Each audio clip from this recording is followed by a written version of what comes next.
What is going on, everybody? Dan the Ultra Dad here, coming to you with a review of a very cool watch that was sent to me before the Cruel Jewel 100, and I wanted to make sure and get you a full review here. I've been wearing it for over a month now, and just very, very impressed with this watch. So, without further ado, let's introduce the Coros Vertix.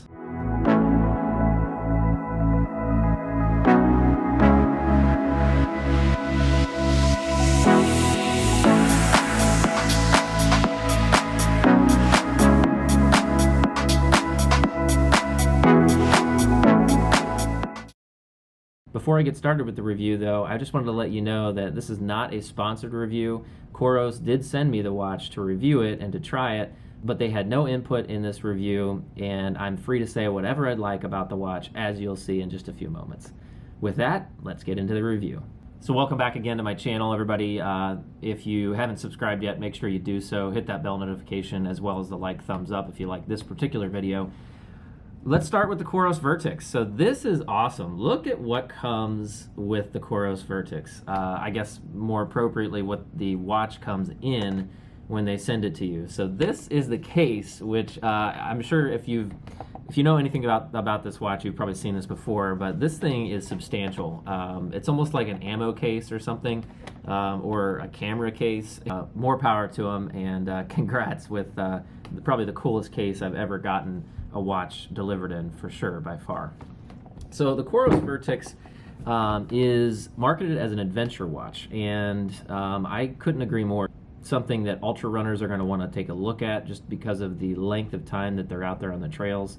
And I'll get more into who I think this is best for, but just a few first quick specs. The Coros Vertix has a 1.2-inch sapphire crystal display, which is one of the strongest materials, so it's certainly going to hold up to scratching and things like that.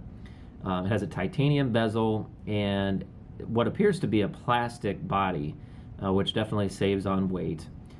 It does weigh, on that topic, 76 grams. By comparison, the Garmin Fenix 6 Pro is 83 grams. So it has a 47 millimeter housing, and it is 15.6 millimeters thick. By comparison, the Fenix 6 Pro is 14.7 millimeters thick, so a little bit thinner than the Coros Vertix. The Coros Vertix has a digital dial set up as far as accessing its menus and getting around on the device. This is something they've used through the entire line of fitness watches over the past couple years. The Coros Apex, Apex Pro, and Vertix all use some form of digital dial, and I will say I like the look of this digital dial. I think it's very rugged and doesn't appear that it's going to have any issues for a long time. Let's talk about the hardware. Just looking at the form factor of this watch, it's very, very substantial, but not too much. I think I have average sized wrists, and it doesn't seem to be too much of a problem.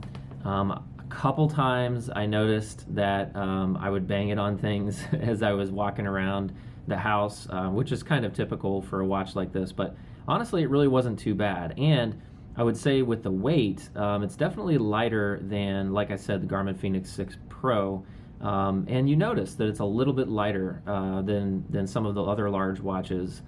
And I think, again, part of it is the hard plastic body to the watch. It doesn't seem to be any less premium than those watches. So overall, I love the form factor and the look of the Coros Vertix.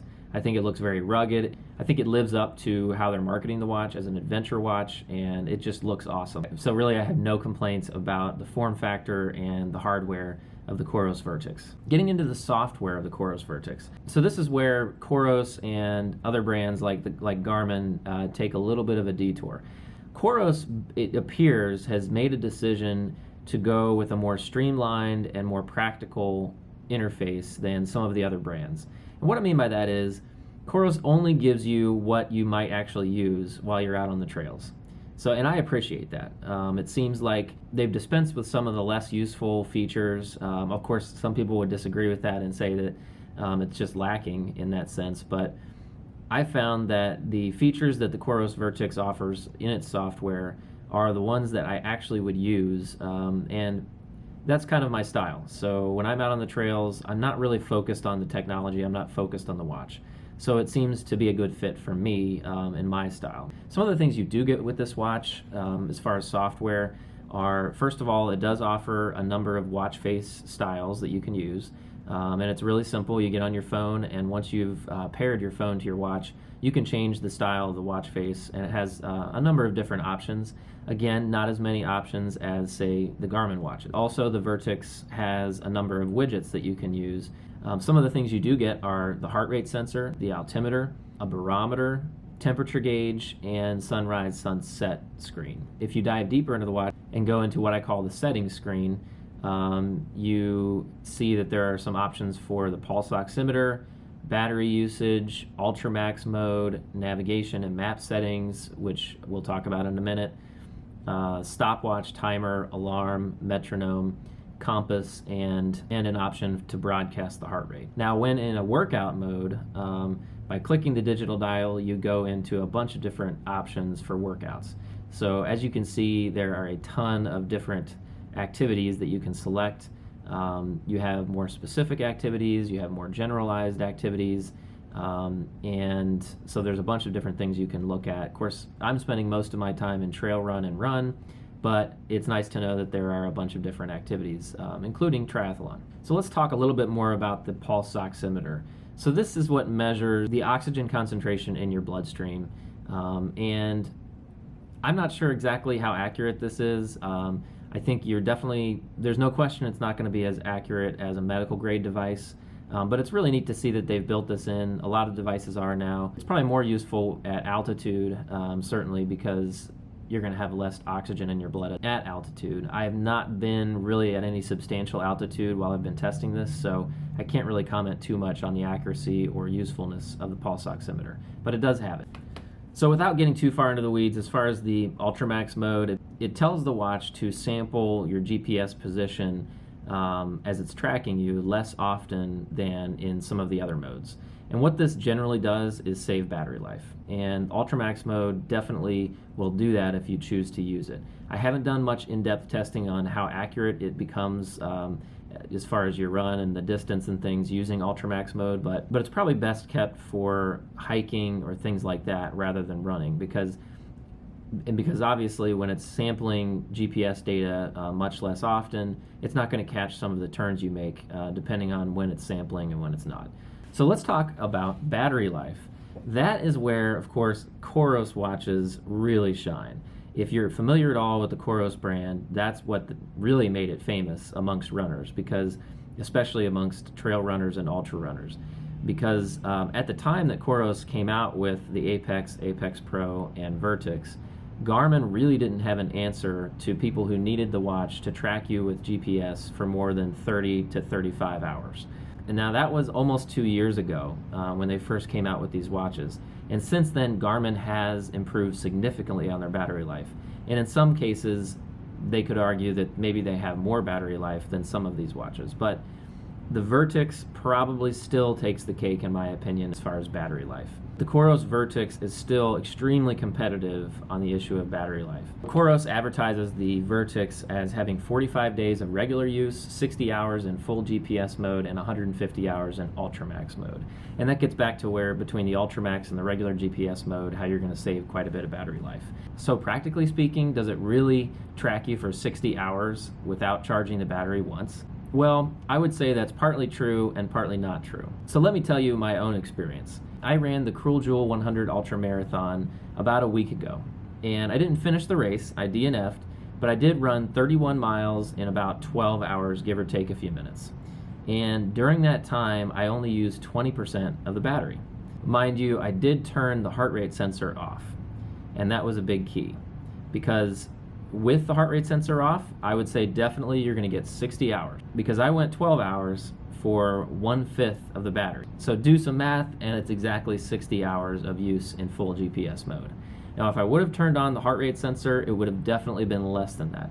How much less, I'm not sure, because I had it off. But it's not going to be 60 hours if you have the heart rate sensor on, and it's definitely not going to be 60 hours if you have the navigation settings going at the same time. Let's talk about the heart rate sensor. So I'm not like a super technical guy. I didn't take a chest strap and compare it. Sorry if I disappointed, but the optical heart rate sensor does an okay job.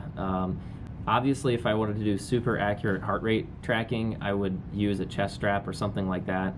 But it does just fine for me, and it can give you a good idea relative to your resting heart rate. So it may not be accurate as far as your actual peaks and valleys, but it certainly will show you that your heart rate is increasing.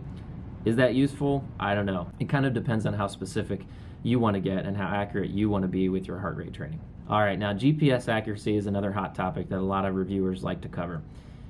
I'd say that it's very accurate in my opinion. It's certainly done a good job, and I think it's very comparable to the Coros Apex. But from what I can tell, the Coros GPS tracking is very accurate and does a wonderful job. I know this because I'm running pre-measured courses and I'm seeing the same distance that other people are telling me that they measured out. For my purposes, it definitely does a great job. All right, let's talk about price. $600 seems to be the average price I can find when I Googled Coros Vertix. So the Coros Vertix at $600 is a pretty good buy, I think. You could certainly find much more expensive Garmin watches out there. So $600 for a watch that's going to get the job done, I think is a good deal. And I have no problems with that price point. It'd be nice if it was a little bit cheaper, but honestly, it's already undercutting the competition, I think, in general. So good job, Coros, with the price on this one. So although this is a great watch and I really enjoy it, there are definitely a couple things that I think Coros could do to improve it. Number one, add music. If there's any way possible for Coros to add some music functionality, like the Garmin watches add, that would put this watch on par with pretty much every other fitness watch that's out there. But there is no music capability, and that is very disappointing to me. So as a runner, I love to go out and during my runs listen to music from Spotify or Amazon or Apple Music, and this watch does not give me the capability to do that. And what that basically means is I have to bring my phone, and so that's a big bummer for me, because I'm trying to reduce weight, trying to reduce bulk that I have to take on these runs, and that's pretty disappointing for me that I can't listen to music directly from the watch. The second improvement that I would make, I don't think is very feasible right now for Coros, but who knows, maybe they can do it. They really need to add better maps. So right now, as far as navigation, it's only breadcrumb mapping. Coros advertises the Vertix as an adventure watch, and I think having topographical color maps, or at least topographical maps, would be very useful in helping it to market to the adventure seeker. All right, so my final thoughts about the Coros Vertix. I love this watch. I think it is perfect for the ultra runner. It is at a great price point when you compare it to other watches that are out there, and I highly recommend the Coros Vertix. Certainly, there's a few things that could be done better, but in the end, I am not someone who likes to sit there and look at the watch during my run a whole lot. I like to have very specific metrics that I can glance down and see in a streamlined format, and Coros does a wonderful job of presenting that to the runner and to the user. As you know, I wore the Coros Apex for 6 to 12 months before I received this watch to test, and I was a huge fan of the Coros Apex. This is definitely a step up from that watch. The biggest part is battery life. The Coros Vertix takes it to a whole nother level, and for an ultra runner, battery life is so important. So I highly recommend the Coros Vertix and have really enjoyed testing it and wearing it. Thank you, Coros, so much for giving me that opportunity. As far as other options out there, right now the Coros Vertix is a great deal. The Garmin Enduro, which is a kind of a streamlined version of the Phoenix watch, is $900 right now. And that's probably the only Garmin watch that truly can beat the Coros Vertix from a battery life standpoint. So it's $300 more than the Vertix at this point. The Coros Apex Pro is $500, so it's about $100 cheaper than the Vertix. And honestly, if you're not an ultra runner, or if you run shorter ultras like 50 milers, the Apex Pro is probably just fine for you, and it's a way for you to save $100. But I still like the way the Coros Vertix looks. I think it looks better than the Apex Pro. You'll see a review coming out shortly of the Apex Pro though, so stay tuned for that one. From a competition standpoint though, there's one deal right now that I think would beat the Coros Vertix. And that is, I saw at Cabela's that the Garmin Fenix 6X Pro is right now for sale for $600. So it's the same price as the Coros Vertix, but you're going to be getting maps, you're going to be getting music capability, and you're still going to be getting a very good battery life. And so I think that's probably the only better buy I can find than the Coros Vertix right now. That's probably just a special deal, and it's not the average price if you look at Google. There may be some catches to that, so definitely do your homework and shop around before you buy a watch. All right, so that's it. I hope you enjoyed my review of the Coros Vertix. Once again, I love the watch, and I think it's a really cool offering from Coros. Coros has made huge strides over the past couple of years with their products, and again, thank you, Coros, for giving me the opportunity to try this watch out. I'll be doing more reviews like this in the near future, and I hope that you stay tuned for those. In the meantime, stay strong, and I'll catch you in the next one.